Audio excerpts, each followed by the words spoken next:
Telangana CM Revanth Reddy Delhi పర్యటనలో ఉన్నారు. Congress working committee సమావేశానికి సీఎం రేవంత్ హాజరు కానున్నారు. కాంగ్రెస్ పార్టీ జాతీయ అధ్యక్షులు మల్లికార్జున ఖర్గే అధ్యక్షతన కాంగ్రెస్ వర్కింగ్ కమిటీ సమావేశం జరగనుంది. ఈ సమావేశంలో పలు కీలక అంశాలపై సిడబ్ల్యూసీ సభ్యులు చర్చించనున్నారు. ప్రధానంగా మహాత్మా గాంధీ జాతీయ గ్రామీణ ఉపాధి హామీ పథకాన్ని పేరు మార్చడం, ఓట్ చోరీ అంశం, మోదీ సారథ్యంలో నడుస్తున్న ఎన్డీఏ కూటమి ప్రభుత్వ పాలనా విధానం, వచ్చే సంవత్సరం రానున్న పలు రాష్ట్రాల అసెంబ్లీ ఎన్నికల్లో గెలుపుపై అవలంబించాల్సిన వ్యూహాలు, పార్టీ బలోపేతానికి సంస్థాగతంగా చేపట్టాల్సిన కార్యక్రమాలు, తాజా రాజకీయ పరిస్థితులపై సిడబ్ల్యూసీ సమావేశంలో చర్చించనున్నారు.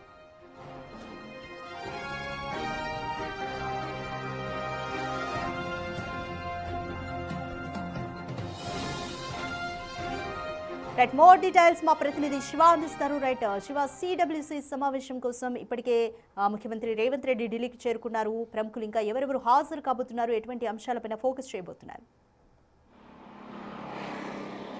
రైట్ రాధిక, తెలంగాణ సీఎం రేవంత్ రెడ్డి ఢిల్లీ పర్యటన కొనసాగుతుంది. ఢిల్లీ పర్యటనలో భాగంగా నిన్న రాత్రి ఆయన తన అధికారిక నివాసం తుగ్లక్ రోడ్ అనే అధికారిక నివాసానికి చేరుకున్నారు. ఇక ఉదయం 10:30 ఏఐసీసీ కార్యాలయంలో మల్లికార్జున ఖర్గే, కాంగ్రెస్ పార్టీ జాతీయ అధ్యక్షులు మల్లికార్జున ఖర్గే అధ్యక్షతన జరగబోయే కాంగ్రెస్ వర్కింగ్ కమిటీ సమావేశంలో సీఎం రేవంత్ రెడ్డి పాల్గొనబోతున్నారు. అయితే ఈ సిడబ్ల్యూసీ సమావేశం ప్రధాన ఉద్దేశం పలు కీలక నిర్ణయాలు అనేవి దీంట్లో తీసుకోబోతున్నారు. పలు తీర్మానాలు కూడా చేసే అవకాశం అయితే కనిపిస్తోంది. దీంట్లో ప్రధానంగా ఇటీవల పార్లమెంట్ సమావేశాల్లో మహాత్మా గాంధీ జాతీయ గ్రామీణ ఉపాధి హామీ పథకం ఏదైతుందో దాని పేరు మార్చి విబీజీ, వికసిత్ భారత్ జీ రామ్జీ అనే పేరును తీసుకొచ్చారు.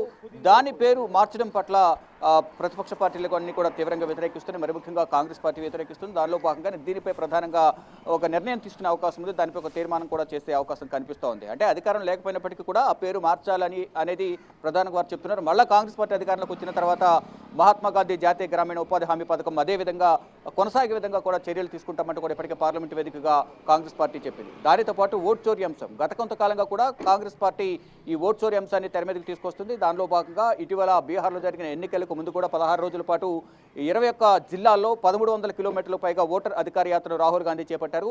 ప్రజలకు అవగాహన కల్పించేందుకు కేంద్ర ప్రభుత్వం, ప్రధాని నరేంద్ర మోడీ ఆధ్వర్యంలో నడుస్తున్న ఎన్డీఏ కూటమి ఏ విధంగా ఓట్ల చోరీకి పాల్పడుతుంది అనే అంశాన్ని ప్రజలకు తీసుకెళ్లే విధంగా కూడా ఆయన యాత్రను చేపట్టారు.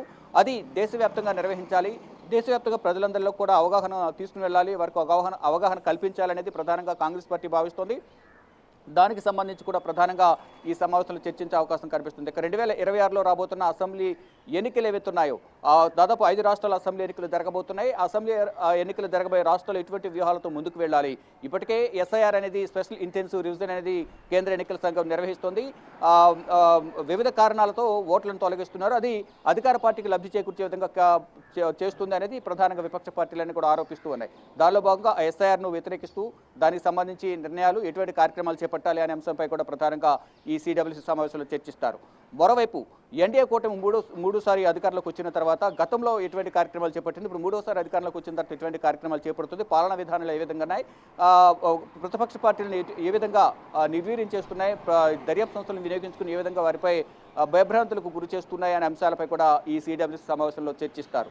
మరోవైపు తాజా రాజకీయ పరిస్థితులు, రాబోయే అసెంబ్లీ ఎన్నికలు ఏవైతున్నాయో దాంట్లో ఎటువంటి వ్యూహాలతో ముందుకు వెళ్ళాలి, ఎటువంటి కార్యక్రమాలు చేపట్టడం ద్వారా పార్టీని బలోపేతం చేయాలి, పార్టీ కేడర్కు ఏ విధంగా భరోసా కల్పించాలి అనేది ఈ సమావేశంలో చర్చించబోతున్నారు. దానితో పాటు సంస్థాగతంగా పార్టీని బలోపేతం చేయాలంటే ఎటువంటి కార్యక్రమాలు చేపట్టాలి అనే అంశాలపై కూడా ఈ సిడబ్ల్యూసీ సమావేశంలో చర్చిస్తారు.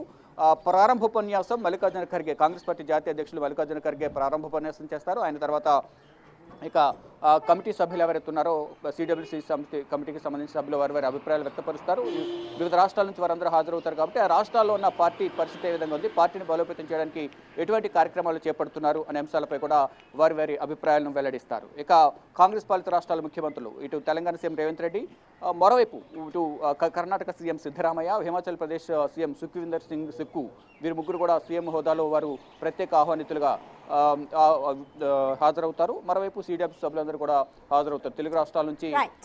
గిడుగు రుద్రరాజు కానీ, ఇటు సుబ్బరామరెడ్డి, రఘువీరారెడ్డి, ఇటు దామోదర రాజనరసింహ, వంశీచంద్రెడ్డి వీరందరూ కూడా హాజరవుతారు. హాజరై వారి అభిప్రాయాలు వ్యక్తపరుస్తారు. మొత్తంగా చూసుకుంటే తెలంగాణ సీఎం రేవంత్ రెడ్డి ఢిల్లీ పర్యటనలో భాగంగా ఈ రోజంతా కూడా సిడబ్ల్యూసీ సమావేశంలో పాల్గొంటారు. రేపు కూడా ఢిల్లీలో ఉండనున్నారు. కేంద్ర మంత్రులను కలిసి రాష్ట్రానికి సంబంధించిన పలు అంశాలపై ఆయన చర్చిస్తారు. మరోవైపు మెట్రో ఫేజ్ 2కు సంబంధించి కేంద్ర పట్టణాభివృద్ధి గృహ నిర్మాణ శాఖ మంత్రి మనోహర్ లాల్ ఖట్టర్ను కలిసి ఇప్పటికే పలుమార్లు కలిసిన నేపథ్యంలో కేంద్ర రాష్ట్ర ప్రభుత్వాల భాగస్వామ్యంతో మెట్రో ఫేజ్ 2 నిర్మాణం పూర్తి చేయాలనేది భావిస్తుంది తెలంగాణ ప్రభుత్వం. దానిలో భాగంగా కేంద్ర సహకారం అందించాలనేది మెట్రో నిర్మాణానికి సంబంధించిన అంశం సంబంధించి ఖట్టర్తో చర్చిస్తారు. మరోవైపు పలువురు కేంద్ర మంత్రులు కలిసి రాష్ట్రానికి సంబంధించిన నిధులు సమకూర్చే విధంగా కూడా చర్యలు తీసుకోవాలనేది కేంద్ర ప్రభుత్వ పెద్దలను కలుగున్నారు. మరో పార్టీ పెద్దలను కూడా అధిష్టాన పెద్దలను కూడా కలిసి మంత్రివర్గ విస్తరణ, నామినేటెడ్ పోస్టుల భర్తీ, ఇతర కీలక అంశాలపై కూడా కాంగ్రెస్ పెద్దలను కలిసి సీఎం రేవంత్ రెడ్డి చర్చించనున్నారు. Radhika. Right, thank you Shiva. ఈరోజు జరిగే సిడబ్ల్యూసీ మీటింగ్ కోసం ముఖ్యమంత్రి రేవంత్ రెడ్డి ఇప్పటికే ఢిల్లీకి చేరుకున్నారు. సిడబ్ల్యూసీలో కాంగ్రెస్ ప్రముఖ నేతలు ప్రియాంక గాంధీ, రాహుల్ గాంధీతో సహా మల్లికార్జున ఖర్గే వీళ్ళందరూ కూడా పాల్గొనబోతున్నారు. ముఖ్యంగా జాతీయ ఉపాధి హామీ పథకం పేరు మార్పు పైన చర్చిస్తారు. నిరసనలు ఏ విధంగా వ్యక్తం చేయాలన్న దానిపైన వ్యూహాన్ని రచించబోతున్నారు. అలాగే సీఎం రేవంత్ రెడ్డి ఆదివారం కేంద్ర పెద్దలని కలిసి నామినేటెడ్ పదవులపై అలాగే మంత్రివర్గ విస్తరణపై కూడా చర్చించే ఛాన్స్